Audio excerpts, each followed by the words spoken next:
शिवाय। शिव पुराण की कथा के इस क्रम में सौनक जी ने सूत जी से पूछा कि हे महाभाग, आप तो व्यास जी के शिष्य तथा ज्ञान और दया के निधि हैं। अतः अब आप शिव जी के उन अवतारों का वर्णन कीजिए जिनके द्वारा उन्होंने सत्पुरुषों का कल्याण किया है।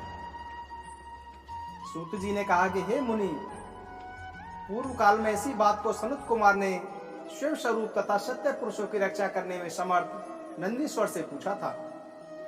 तब शिव जी का स्मरण करते हुए नंदीश्वर ने उनसे कहा कि हे सनत कुमार, सर्वव्यापक तथा सर्वेश्वर शंकर के विविध कल्पों में यद्यपि असंख्य अवतार हुए हैं, फिर भी मैं अपनी बुद्धि के अनुसार यहाँ पर उनमें से कुछ का वर्णन कर रहा हूँ। श्वेत लोहित नामक 19वें कल्प में शिव जी का सदोजात अवतार हुआ। इन्हीं सदोजात नामक परमेश्वर शिव जी ने प्रसन्न होकर ब्रह्मा जी को ज्ञान प्रदान किया एवं सृष्टि उत्पन्न करने का सामर्थ्य भी प्रदान किया। इसी प्रकार 20वें 21वें कल्प तथा अन्य कल्पों में महेश्वर की ईशान तत्पुरुष अघोर वामदेव तथा सगोजात नामक 5 मूर्तियां प्रकट हुई जो ब्रह्मा संज्ञा से विस्तृत हैं। इसके साथ ही उनके बहुत सारे अवतार हुए। अपना कल्याण चाहने वाले पुरुषों को शिव जी के इन रूपों की प्रयत्न पूर्वक नित्य वंदना करनी चाहिए, क्योंकि ये रूप सभी प्रकार के कल्याण के एकमात्र कारण हैं। शिव जी की अष्ट मूर्तियों का वर्णन। नंदीश्वर कहते हैं कि हे मुनि, अब आप महेश्वर के समस्त प्राणियों को सुख प्रदान करने वाले तथा लोक के संपूर्ण कार्यों को संपादित करने वाले अन्य श्रेष्ठतम अवतारों को सुने। यह सारा संसार शिव की 8 मूर्तियों का स्वरूप ही है। जैसे सूत में मणियां पिरोई रहती हैं, उसी तरह यह विश्व उन 8 मूर्तियों में व्याप्त होकर स्थित है। ये प्रसिद्ध 8 मूर्तियां ये हैं: सर्व, भव, रुद्र, उर्ग, भीम, पशुपति, ईशान और महादेव। शिव जी की इन सर्व आदि 8 मूर्तियों द्वारा पृथ्वी, जल, अग्नि, वायु, आकाश, क्षेत्रज्ञ, सूर्य और चंद्रमा अधिष्ठित हैं। शास्त्र का ऐसा निश्चय है कि कल्याणकर्ता महेश्वर का विश्वम्भरात्मक स्वरूप ही चराचर विश्व को धारण किए हुए है। जैसे इस लोक में पुत्र पौत्र आदि को प्रसन्न देखकर पिता हर्षित होता है, उसी तरह विश्व को भली भांति हर्षित देखकर शंकर को आनंद मिलता है। इसीलिए यदि कोई किसी भी देहधारी को कष्ट देता है तो निसंदेह मानो उसने अष्टमूर्ति शिव का ही अनिष्ट किया है। सनत कुमार जी, इस प्रकार भगवान शिव अपनी अष्टमूर्तियों द्वारा समस्त विश्व को अधिष्ठित करके विराजमान हैं। अतः तुम पूर्ण भक्ति भाव से परम कल्याण कारक रुद्र का भजन करो। भगवान शिव का अर्धनारीश्वर अवतार। प्रिय सनत कुमार जी, अब आप शिव जी के अनुपम अर्धनारी स्वरूप का वर्णन सुनो।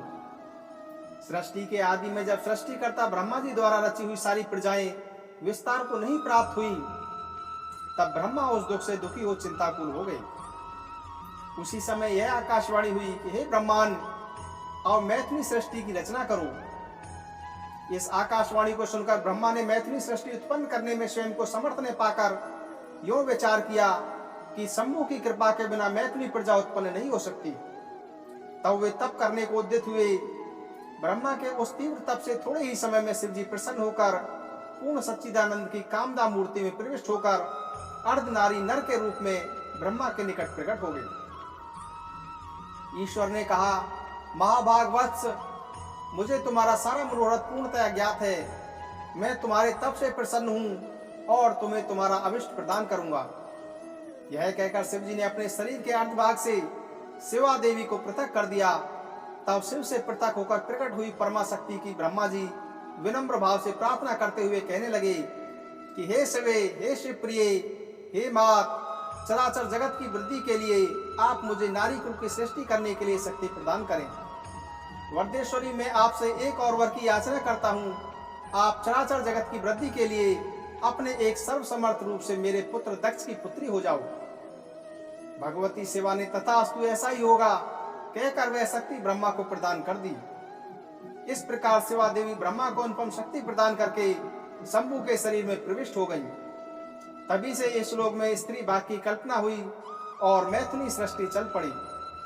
इससे ब्रह्मा को महान आनंद प्राप्त हुआ। नंदीश्वर अवतार का वर्णन।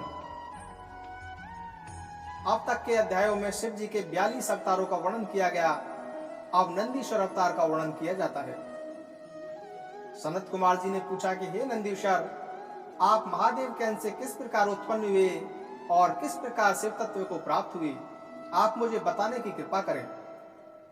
नंदीश्वर बोले कि हे सनत कुमार, जिस प्रकार शिव जी के अंश से उत्पन्न होकर मैंने शिवत्व को प्राप्त किया है, उसको आप सावधानी पूर्वक सुनिए। सिलाद नामक एक धर्मात्मा मुनि थे। पितरों ने महर्षि सिलाद से संतान उत्पन्न करने का निवेदन किया।